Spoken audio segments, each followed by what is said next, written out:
Hello, everyone.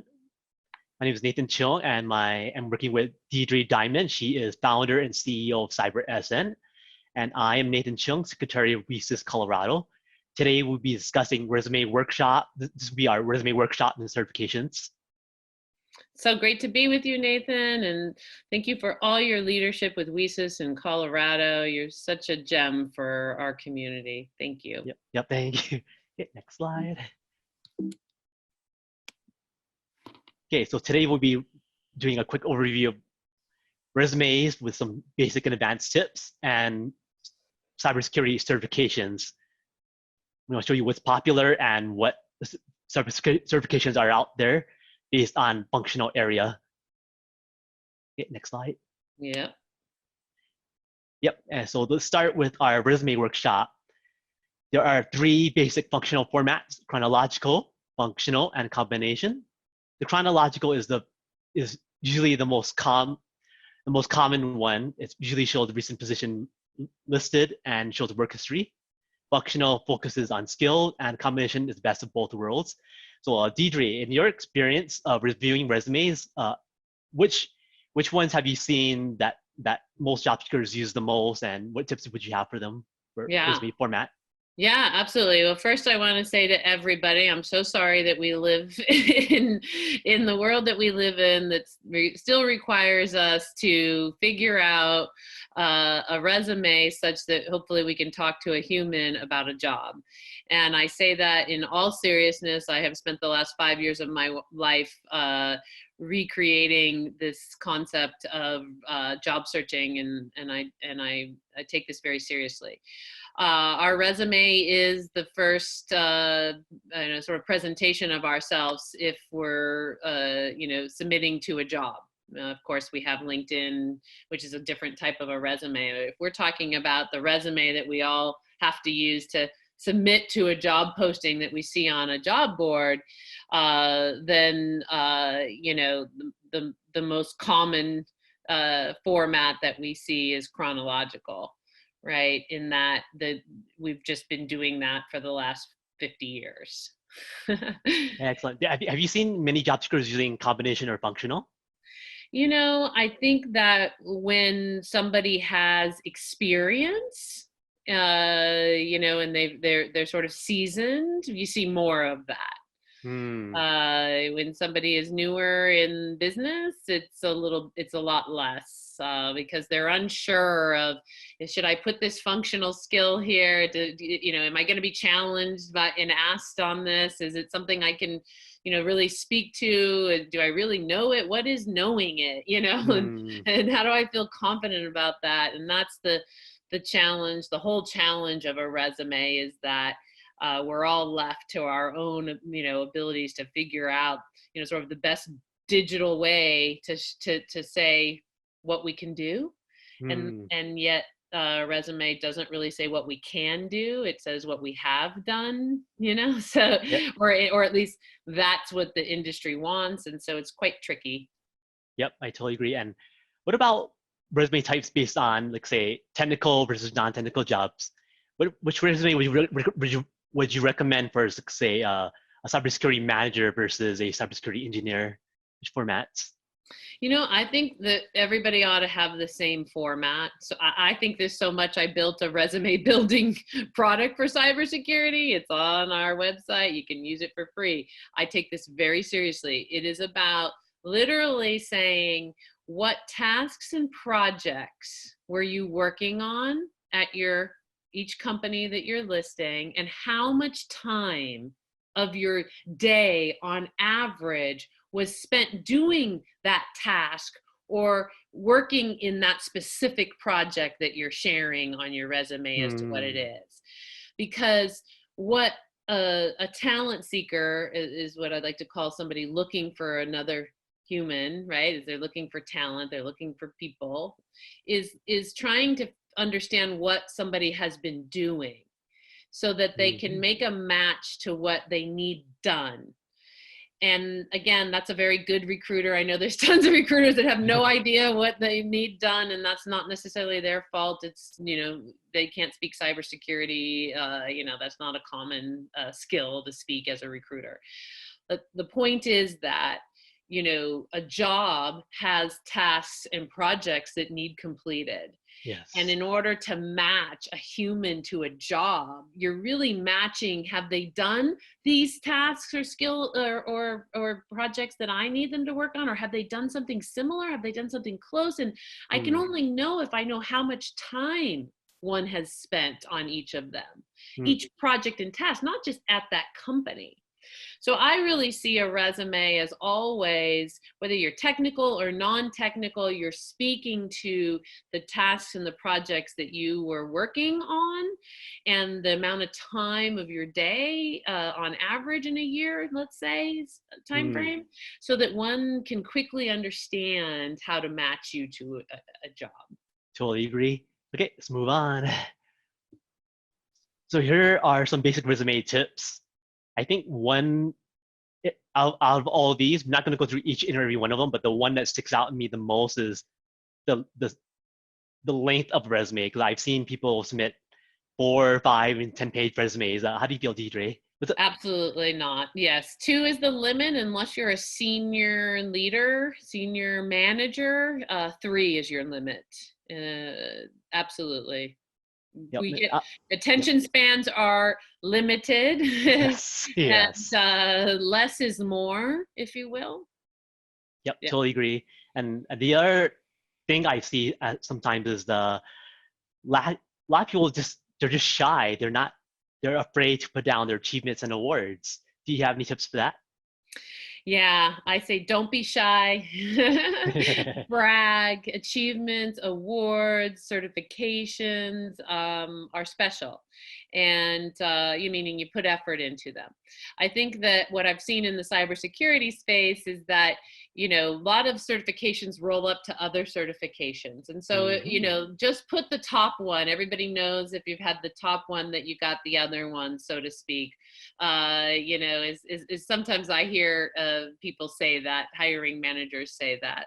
That being said, you know, we all need to recognize that a resume is our sales brochure. Right? Definitely. It's the only thing we have to sell when we can't be there to do so for ourselves. Yep, totally agree. Okay, let's move on. Next slide.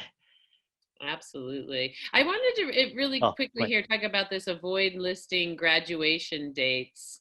You know, this is an interesting one. Back when I first got into the industry in the early 90s, it wasn't even possible, you know, to do. But in today's day of diversity and inclusion, it has become something important, as well as has ageism discrimination. Yes. So I think that, you know, while we can leave them off our resumes, let's also know that you'll have to fill it out on an application or a form. Yes. So, you know, there's a big piece of me that says, let's not avoid it, and let's not go work for people that care about this. And so let me be myself and who I really am. And because I don't want to work for somebody else. And then there's the whole piece of me is like, yeah, but then there's these recruiters that are screening and they're not thinking that way. And they're just not in the wisdom stage yet. And so, you know, am I cutting off my nose to spite my face? And and you know, and that's a real challenge. Yes, I feel like I'd like to err on just being transparent and be myself, and say, you know, if you don't like it, okay, even if I get screened by a recruiter, because why are you putting a recruiter that does that as your recruiter? That's a good point. It probably leads to the culture itself, and yet, you know, I you know, I'm not job searching and and nervous about that. So it's an individual's real choice for sure. Yep. Oh, and for fonts, what professional fonts would you recommend for resumes? Some easy on the eyes, nothing out of the norm, you know, the standard font that we all see in everyday, you know. Arial. Yeah. Yep. Okay, yeah. Let's move on. Next slide. So for more advanced resume tips, I think the big one that jumps out at me is quantifying the job seeker's performance impact. So Deidre, what numbers would you quantify on a resume? Yeah, I remember when you and I were talking about the slides, and I said, "What's advanced mean?" And you said, "Well, nobody really does this, and it's important to do all these things." I was like, Yes. "Oh," and I was like, "Yeah." And so resumes have to have this. This isn't like, oh, let's do these things or not. And so measurable first and foremost is what I was talking about already. Is how much. What percentage of your day on average are you doing that work that you just listed, those tasks or those projects that you're working on, right? Like that's quantifiable, and it helps people understand your experience in a greater capacity. Yep. And then of course, if you've got any sort of ties to revenue or Oh, yes. saving, The money. saving money for the company in any capacity, or a budget that is significant that you're overseeing, again, quantifying means using language in a way that helps people really understand your experience. And so if you can, the things that can be measured, do measure them. Definitely. Yeah, and also another thing I've seen a lot of people do is they don't include keywords. So can you explain for a lot of job seekers why it's important to have keywords in the resume? Yeah, I spent 13 years doing technical recruiting, and then 10 years doing software sales leadership, and then got back into when I started CyberSN 6 years ago. And this was the first thing that hit me smack in the face, in that I posted ads and I was getting no responses. And the last time I had posted an ad, it was still in the newspaper, if you will, meaning as a Wow. recruiting leader. And so when I called to figure out why, they're like, "Well, you don't have keyword searches." I was like, "Oh my gosh, this is again 6 years ago," and it just blew me away, because what this means is that I have to have minimally 60 words in my ad or my resume that aren't words I'd want to have in there. And so the ability to get somebody to understand my job or my resume, having to add all this SEO, blew my mind. Hence also why the platform that I was referencing I built. And so yes, in today's systems outside of my platform, you've got to do it. You've got to put Yes. the SEO words in that, and you should look up what they are. It's certainly cybersecurity, information security, infosec. Those are the top three in our industry. And what that means is each one of them minimally has to be in your resume 10 times each. And it's already been tried to sort of embed it in the resume such that you don't have to put it in the body, and that doesn't work. Google figured that out the minute people started that years ago. So Yep. my point is, you do have to participate in today's not far from modern system that we have. I plan to change that, because it's tragic. I mean, we all you can get lost in that content, that extra Yes. content. It's Totally agree. mind numbing. Yep, totally agree. Okay, let's move on to the next slide. Yeah, well, Oh, sorry, real quickly. yep. This use different resumes for different Oh, positions. yes. I've seen that a lot too. I'm not a big fan, because again, then you're not able to really clearly state what you've been doing. It really should be about what you're doing. And Mm. yet I know that people do this because they think it gets them in front of people. Oh, And, yes. and really the SEO gets you in front of people more than anything, because you're not going to lie in the body of the resume. So what's different? Maybe the title's a little different that you have. Maybe you focus on certain projects that you weren't, that you got involved with, but maybe weren't your core because you're responding to this job. I get that challenge too. And yet I still feel like the best thing to do is just clearly represent what you've been doing. Yep. And yet it's here because it needs to be talked about, because I know people have a lot of questions on it. Yep, And totally agree. Update Yep. often. Yeah, totally agree. Okay, next slide. And these are the other common resume mistakes we both seen. The biggest one, yeah, is I'm going to emphasize again, is too many pages. It's definitely a common one. Well, Yep. the digital era has made it easier to do that too. So, but spelling errors Yes. really matter. Listing all jobs is, again, the more somebody can know about you quickly, the better. And particularly in cyber, we like to see, and we know that people come from all kinds of backgrounds, so we should not be afraid of that. We like that. I totally agree on these, not adjusting specific jobs, Yep. and make it easy to read. Yes. And the resume is your story. Yep. That's right. Yep. It is absolutely one's story, made as easy as possible to understand what you've been doing with your time. Help people that are looking at it understand what you've been doing with your time.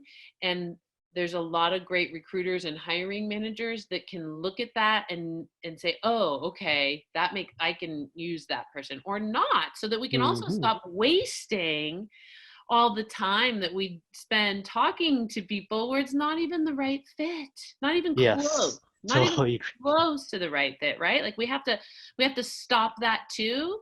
And that's also the resume, but it's and the job description as well. So these are two topics to me that are super passionate. We're wasting so much time with resumes that don't accurately represent what we've been Yes. doing, job descriptions that don't accurately represent what somebody who would take that job would be doing on a daily basis. Mm-hmm. And when we change those two things, the world will be a different place for job searching. So Totally agree. Totally that's agree there. my commitment to the world too. Yeah, excellent. Thank you. Thank you. Okay. So next slide. Okay. So now, we're going to transition to cybersecurity certifications. At a high level, we're going to ask that basic question, which a lot of job seekers will probably think of, like, just, are certifications worth it? I've seen so many debates about this one. Number two, we're going to review which fields require certifications. Number three, who should pay for the certification, and go over the key cyber certifications. Okay, Awesome. next. Yeah, so I've got so much to say on this. So first of all, certifications never hurt. Job searching is so broken, it doesn't mean that they'll help in terms of the job search part of it. But of course, any human having received training is a positive thing. Yes, I agree. And we need more of it. And it ought to be free. And it's ridiculous that the number one skill that protects this country beyond, disease defense, as we've just learned, Oh, yes. is security and privacy. It is the current war other than health. And so why would we want that information to cost? And again, it's a part of our system. Education's a part of capitalism in the United States, and it is a big challenge for us because cybersecurity roles take time for people to become helpful and can really make forward progress for an organization takes skill. And that means training and education. And so for me, I like to see it be free. And I'm absolutely, my organization, picks its clients. And so we pick clients that offer training because we're short 500,000 cyber professionals in the world. Why would anybody want to leave an organization unless they're going to one that's going to train them? That's a And good give point. them things, and invest in them. And so, it matters, it ought not be that there's a price to pay to have a skilled cyber professional, in terms of that professional having to pay for all these certifications. It just causes us not to have more people skilled. Yep, totally agree. Okay, now let's dive in. Next slide. So top certifications. These are the top certifications I've seen over and over that a lot of players want. CISP is still the gold standard, even more so after they made the exam harder. Yeah. Yeah. And also for the Security Plus and CH, they're very good for entry level, and CISM and CISA. These five represent some of the most popular certifications. Yeah. Yeah. These are the broad certifications. And Yes. then within each of these, we can go deeper, right? Application Yes. security has quite a few certifications um, and they're valuable. But this is the broad sort of where you Yep. start. And then as you get more specialized, there's more to be had. And then, of course, SANS has certifications, but they're leadership, which is why we didn't include them necessarily here. But they're mostly leadership certifications. Yes. Yeah, yeah. These are the typical The typical, hands-on yes. hands-on security professional. Yeah. Yep. Next one. Next slide. Here we go. So here on the slide, we've broken down the certification based on functional areas. Sorry, Uh, I forgot. Yep. Cloud computing, audit, management, pen testing, privacy, forensic response. So we're not going to touch on this too deeply, but for everyone's reference, so these are all listed. So next slide. Yeah. I'm glad they were here. I forgot. Yep. And back up to our other question. A lot of people well, I've seen big question over and over on the internet. Are certifications worth it? Because there are some people out there, a lot of people out there who view that certification are just a piece of paper and renewing it is like money out the door. How do you feel, Deidre? I feel that when push comes to shove, if somebody's going to choose between two people, if they'll choose the person with the certification over the one with not.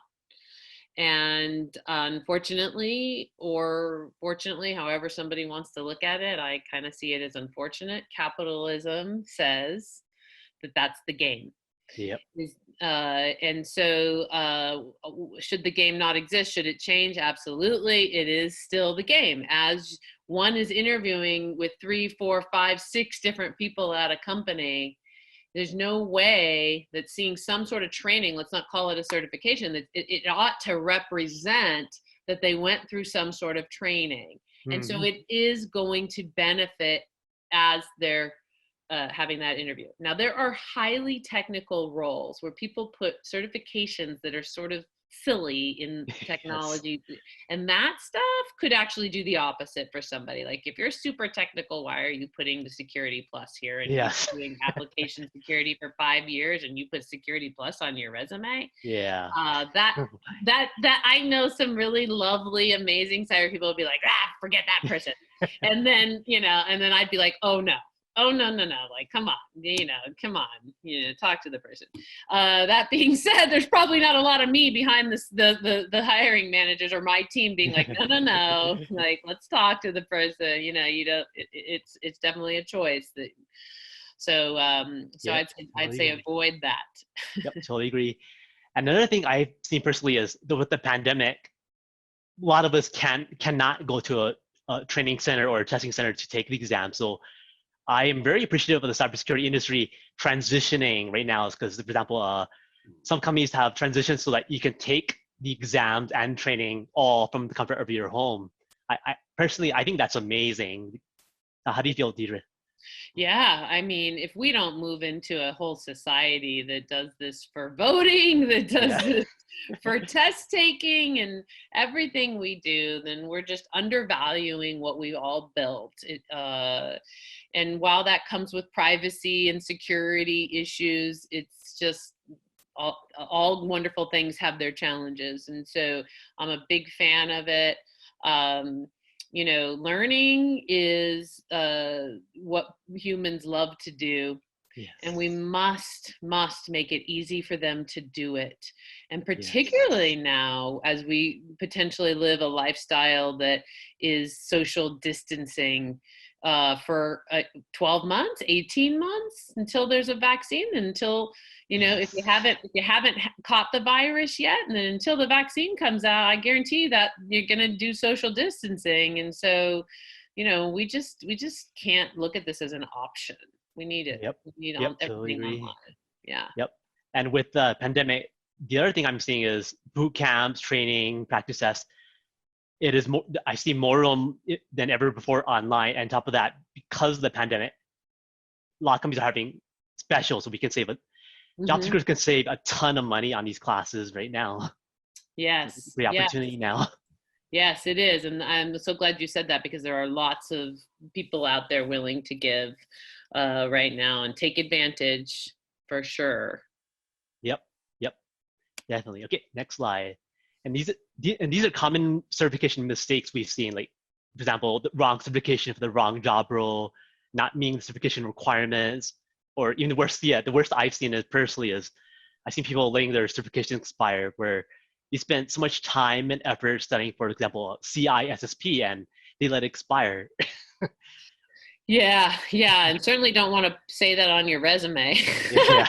um, this kind of goes along with just spell checking and, really thinking about what you're selling about yourself and taking it seriously, that Yes. this is your digital sales agent, if you will. And so I think, being correct is just important. Otherwise, one will not be seen as taking themselves seriously, taking their job search seriously, and certainly it won't show passion for Yes. what they're doing, which is what everybody's looking for. Yep. Totally agree. But the other one is, of course, the wrong certifications. I mean, seeing some job, not just resume, the job descriptions would require, like, say, OSCP for a entry level role, or the certification is not even in the correct field as the job description. Like, oh my gosh. Yeah, well, there's a lot of people that it's such a hard, horrible thing. All these job sites, you got all these resumes you got to upload, and applications you have to fill out. You can't just even upload your resume. It's terrible. It's a Yes. broken system. And so part of that just gets lost in the minutia of how awful it is, and so it is a job to find a job that one can really be happy with. And unfortunately, the job boards don't do a whole lot for us, and yet we need to, somebody really needs to search. It's the sort of the go-to. So we have to, really just be patient and pay attention. That being said, like I said, I'm solving this for cyber professionals at CyberSN. So hopefully the whole, the rest of the professional marketplace will follow it soon, meaning that Yep. ability to change the game. Yep. That's definitely needed. Okay, let's move on to the next slide. And here are some resource links to the various companies providing those certifications and training. So hopefully this will help job seekers. So we're not going to dive into too much. Next slide. Yeah, it's very comprehensive. And we are done. So some quick questions and answers, Deidre. So at a high level, what advice would you have for job seekers when they're preparing the resume? Because I've seen a lot of people, they don't know where to start. Yeah, yeah. The first thing I tell folks is to just make your resume represent you. Like, start there. Really own your resume, and therefore, when you see something you like, you're ready. It's not about changing it, as you heard from me. It's not about altering it. It's really just have one you really enjoy. So create it. Share it with some people you know and love, or what have you, and then start your search. Yep, totally agree there. And we're almost out of time today. But and last question is, I do have to say that thank you for everything you do, Deidre. I think the work that you are doing at CyberSN and your group is amazing, and it'll go a long way to fixing the pipeline, especially the job descriptions, which job descriptions almost everywhere is quite confusing still for a lot of people. It is. It's horrible. And as somebody who got to work for the same serial entrepreneurial folks for 21 years across 3 different companies, I see it and I want to change it. It's not fair Yes, that's hard to find, the good opportunities. So we will change it, just like we're changing diversity and inclusion. So continue the great work that you're doing too, and thank you. bringing information to the WiCys community. I really appreciate it, Nathan. Yep. Thank you. Thank you.